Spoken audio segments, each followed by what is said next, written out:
उदयकाल के सूर्यमंडल की सी कांति धारण करने वाली हैं, जिनकी 4 भुजाएं और 3 नेत्र हैं, तथा जो अपने हाथों में पाश, अंकुश, वर एवं अभय की मुद्रा धारण किए रहती हैं, उन शिवा देवी का मैं ध्यान करता हूं।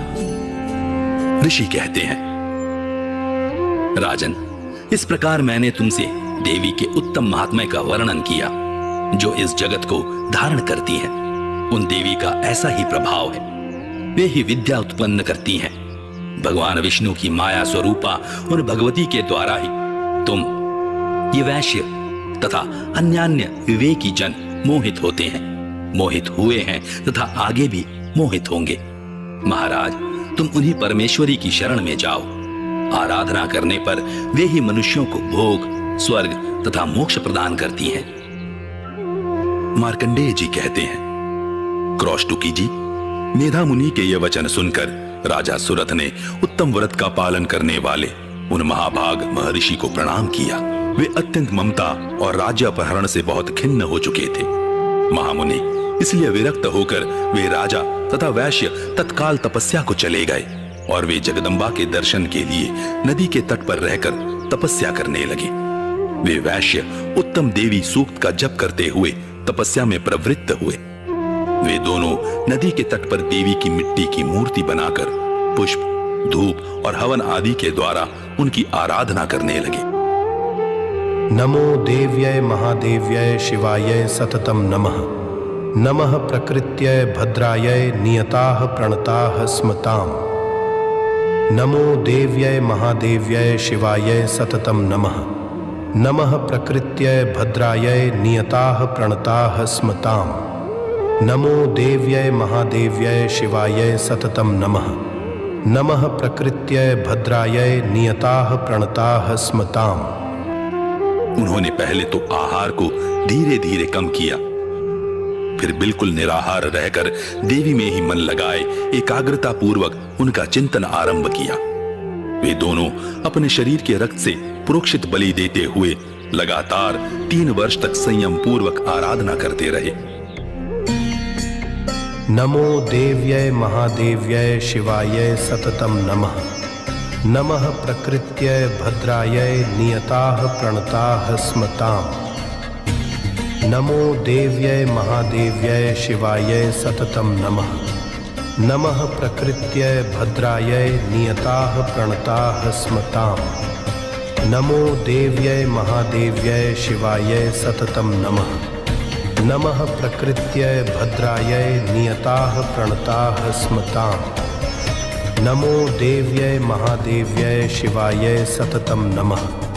नमः प्रकृत्यै भद्रायै नियताः प्रणताः स्मताम्। इस पर प्रसन्न होकर जगत को धारण करने वाली चंडिका देवी ने प्रत्यक्ष दर्शन देकर कहा,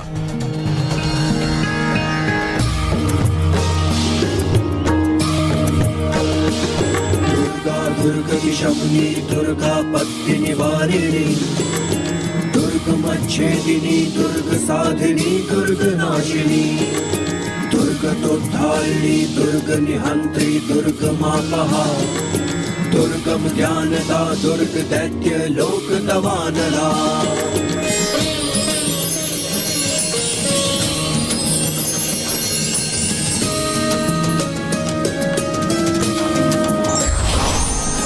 दुर्गमा दुर्गमा लोका दुर्गमात्म स्वरूपिणी, दुर्गमार्ग प्रदा दुर्गम विद्या दुर्गमाश्रिता, दुर्गम ज्ञान संस्थाना दुर्गम ज्ञान भासिनी, दुर्गमोहा दुर्गमदा दुर्गमार्ग स्वरूपिणी, दुर्गमासुर सहंत्री दुर्गमायुधधारिणी, दुर्गमांगी दुर्गमता दुर्गम्या दुर्गमेश्वरी, दुर्ग भीमा दुर्ग भामा दुर्ग भा दुर्गधारिणी, दुर्ग भीमा दुर्ग भामा दुर्ग भा दुर्गधारिणी। नमो वैष्णवी माम्यस्तु दुर्गाया मम मानवः, अथेन सर्वो भयानः, मुक्तो भविष्यति न संशयः।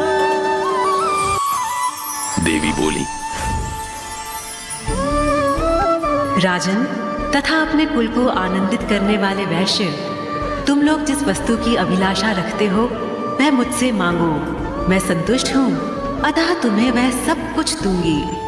मार्कंडेय जी कहते हैं, तब राजा ने दूसरे जन्म में नष्ट न होने वाला राज्य मांगा तथा इस जन्म में भी शत्रुओं की सेना को बलपूर्वक नष्ट करके पुनः अपना राज्य प्राप्त कर लेने का वरदान मांगा। वैश्य का चित्त संसार की ओर से खिन्न एवं विरक्त हो चुका था और वे बड़े बुद्धिमान थे, अतः उस समय उन्होंने तो ममता और अहंता रूप आसक्ति का नाश करने वाला ज्ञान मांगा। देवी बोली,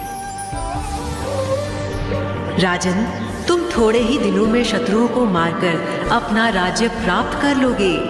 अब वहां तुम्हारा राज्य स्थिर रहेगा। फिर मृत्यु के पश्चात तुम भगवान विवस्वान के अंश से जन्म लेकर इस पृथ्वी पर सावर्णक मनु के नाम से विख्यात होगे। वैश्यवर्य, तुम्हें भी जिस वर को मुझसे प्राप्त करने की इच्छा की है उसे देती हूँ।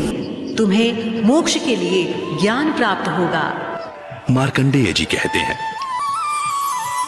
इस प्रकार उन दोनों को मनोवांछित वरदान देकर तथा उनके द्वारा भक्ति पूर्वक अपनी स्तुति सुनकर देवी अंबिका तत्काल अंतर्धान हो गई। इस तरह देवी से वरदान पाकर क्षत्रियों में श्रेष्ठ सुरथ सूर्य से जन्म ले सावर्णी नामक मनु होंगे।